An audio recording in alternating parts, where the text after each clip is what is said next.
आप सभी को चैत्र नवरात्रि की हार्दिक शुभकामनाएं।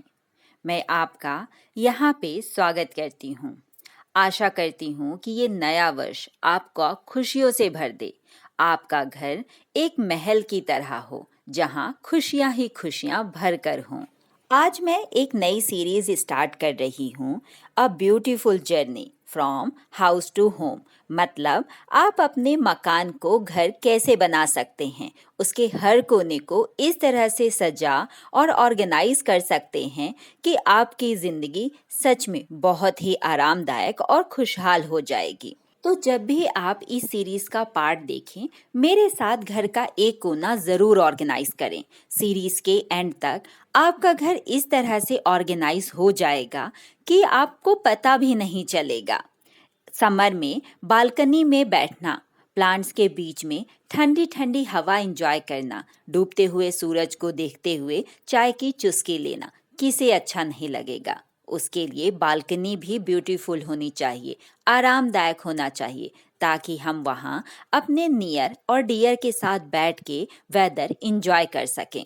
तो चलिए, इस सीरीज में मैं क्या क्या इंक्लूड करने वाली हूँ वो देख लेते हैं। ऑर्गेनाइजेशन के समय मैंने 3 चीज़ों को बहुत ही इम्पोर्टेंट दिया है।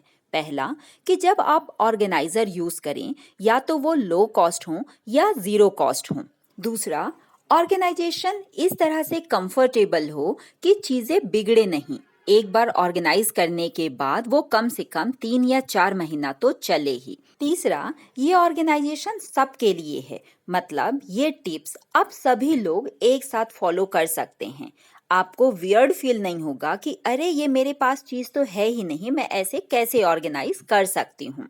अभी तक मैंने लगभग मेरे रूम का आपको व्यू दे दिया है, कहाँ पे बालकनी है, कबर्ड कैसे है, ड्रेसिंग टेबल कैसी है। आते हैं ऑर्गेनाइजेशन में। इस पार्ट में मैं स्टडी टेबल ऑर्गेनाइजेशन इंक्लूड कर रही हूँ। टेबल की हालत तो आप देख ही रहे हैं किस तरह से है। किसी भी प्लेस को ऑर्गेनाइज करते समय सबसे इम्पोर्टेंट, आप मेंटली और फिजिकली प्रिपेयर हो जाइए। फॉर एग्जाम्पल, आपको अगर क्लीनिंग करनी है तो हेयर ट्राई कर लीजिए। अगर डस्ट बहुत ज़्यादा है तो कपड़ा बांध लीजिए मुंह पे और साथ में बालों में। चीज़ें पहले से ही इकट्ठा कर लीजिए। जैसे मुझे यहाँ डस्टिंग के लिए, जाले निकालने के लिए झाड़ू चाहिए था, वो टेबल साफ करनी है इसलिए स्प्रे, और वाइप भी करना है इसलिए एक सूखा कपड़ा साफ चाहिए। ये सारी चीज़ें आप कलेक्ट कर लेंगे तो आपको बार बार भागना नहीं पड़ेगा।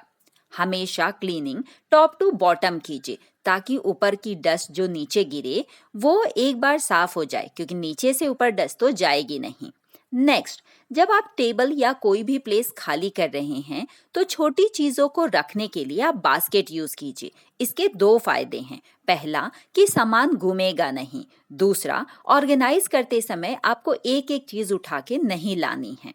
मैंने यहाँ जाले निकालना और डस्टिंग शुरू कर दिया है। जनरली आपने देखा होगा कि जो इस तरह के एजेस कॉर्नर होते हैं वहाँ जाले और डस्ट जमा हो जाती है, और बल्ब या कर्टन रॉड में जो बहुत दिनों से लगे होते हैं वहाँ तो और ही ज़्यादा डस्ट जमा हो जाती है।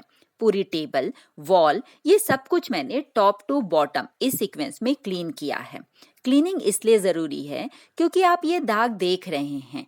आप कितना भी ऑर्गेनाइज कर लीजिए, अगर वो जगह क्लीन नहीं है, डस्ट फ्री नहीं है, तो आपको पूरा सेटिस्फैक्शन किसी भी तरह से आएगा ही नहीं। जैसा कि मैंने वीडियो के स्टार्ट में प्रॉमिस किया था कि आपको बाहर से मोस्टली कुछ भी खरीदने की ज़रूरत नहीं पड़ेगी। यहाँ पे लाइनर के लिए मैंने एक बेडशीट ली है। कोई भी साइज, कोई भी कलर की चलेगी। यहाँ पे एक बहुत ही अच्छा सा हैक है। बेडशीट को टेबल की साइज में फोल्ड करने के बाद आप उसमें अब आयरन कीजिए। आयरन करने से जो कॉर्नर हैं, एजेस हैं, वो अच्छे से सेट हो जाएंगे। ऐसा लगेगा कि ये इसी की साइज का ही लाइनर है। वेरी इंपॉर्टेंट टिप, जब आप चीज़ों को ऑर्गेनाइज कर रहे हैं तो जो चीज़ वहाँ को बिलोंग करती है सिर्फ वही वहाँ पे रखिए, बाकी चीज़ों को हटा दीजिए। इससे आपको ये आइडिया आ जाएगा कि कौन सी चीज़ कहाँ पे रखनी है। यहाँ पे मैंने बुक रखने के लिए एक बॉक्स लिया है, उसमें टी शर्ट का कवर चढ़ाया है। ये कार्डबोर्ड का बॉक्स था, कवर चढ़ाने के बाद थोड़ा स्ट्रांग हो गया। मैंने पीछे की तरफ बुक्स रखी है और सामने की तरफ नोटबुक, क्योंकि नोटबुक छोटी साइज में होती है। यहाँ से बुक निकालना और रखना बहुत आसान हो गया। इसी तरह से एक मैंने ये वुडन ट्रे ली है, उसमें पेपर बिछाया है। क्योंकि ये टेबल मेरे बेड के साइड में है, तो ये साइड टेबल का भी काम करता है।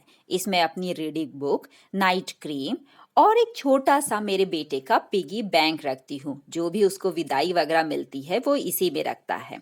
अब इस बॉक्स को रखने के बाद उनके पास एक छोटा सा बुद्धा जी हैं, तो ये बॉक्स उनके स्टैंड की तरह काम करता है।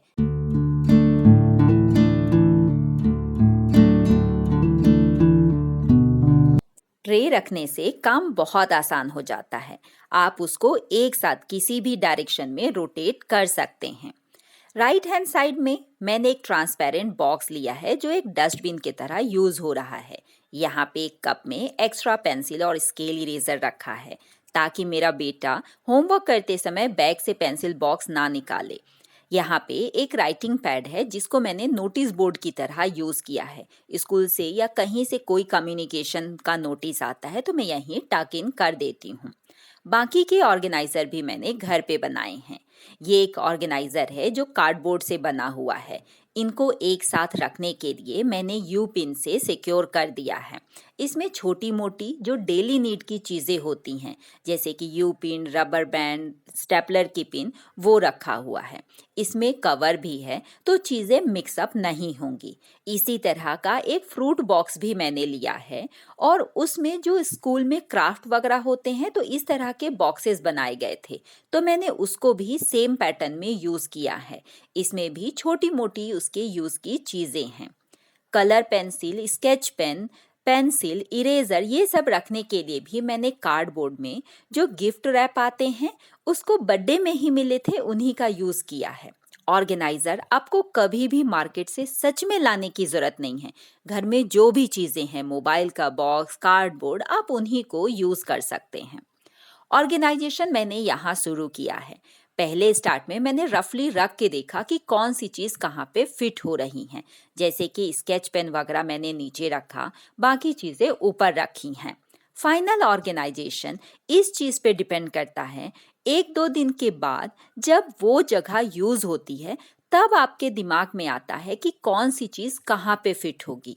कहाँ पे रखने से उनको निकालने में और रखने में आसानी हो रही है। यहाँ पे एक बास्केट में मैंने चार्जर वगैरह पीछे रखा है। आप देख रहे हैं मैंने निकाला, कुछ भी डिस्टर्ब नहीं हुआ। सारी चीजें मैंने हॉरिजेंटल रखी है। स्केच पेन वगैरह, स्केच पेन को अगर आप वर्टिकल रखेंगे तो इंक नीचे चली जाएगी और वो जल्दी खराब हो जाते हैं। इसलिए आपने स्टेशनरी शॉप में देखा होगा कि सारी स्टेशनरी, स्पेशली स्केच पेन, वो हॉरिजेंटल रखते हैं। इस तरह से चीज़ें बहुत ही एक्सेसिबल हैं। स्टिकी नोट मैंने यहाँ नीचे रखा हुआ है। ये सारी चीज़ें ऑर्गेनाइज करते समय मैं अपने बेटे को अपने साथ बिठाया था। साथ ही 2-3 दिन काम करने के बाद उसको पता चला कि मम्मा ये चीज़ आप यहाँ पे रखो, उसका कंफर्ट लेवल है। साथ ही मैंने चीज़ें ऑर्गेनाइज ही इस तरह से की हैं कि उनको जगह से निकालना ही ना पड़े। यहाँ पे मैंने बैग रखा है और नीचे के ड्रॉर में उसकी डायरी और एक कपड़ा रखा है ताकि वो टेबल वगैरह खुद ही वाइप कर सके। मैक्सिमम चीज़ें मैंने राइट साइड में रखी है, वहाँ से एक्सेसिबिलिटी ज़्यादा आसान होती है।